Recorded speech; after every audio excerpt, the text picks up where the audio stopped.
यो प्यासन, यो meaning of life कसैलाई पनि गड गिफ्टेड हुन्न। अब मेरै प्यासन के हो मलाई थाहा छैन, होइन र कसैलाई थाहा नै हुन्न जस्तो लाग्छ क्या। वास्तवमा बेस्ट वे भनेको टु पर्स्यु यर सेल्फ, आफ्नो बडी, माइन्ड, क्यारेक्टर र ह्याबिट सुधार्ने। बडीको कुरा गर्ने हो भने फिटनेसमा ध्यान दिने, हेल्थ इस्युहरू कम गर्दै जाने, अलिकति आफ्नो ड्रेसअप सेन्स र एस्थेटिक इम्प्रुभ गर्ने।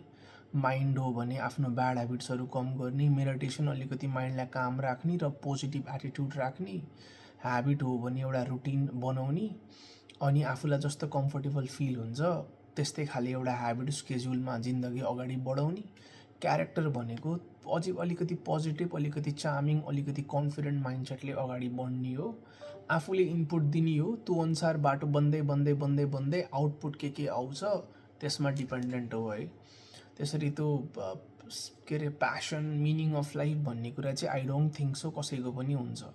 Every one focus is on the input, अनि बेस्ड अन द्याट कस्तो खाले आउटपुट आउँछ 1x त्यही अनुसारको आउटपुट आउँछ भन्ने पनि छैन। हामीले 1 हाल्यौँ भने त्यसको आधा पनि आउन सक्यो, नआउन पनि सक्यो, कहिलेकाहीँ त्यसको 10 टाइम्स र 100 टाइम्स पनि आउन सक्यो क्या।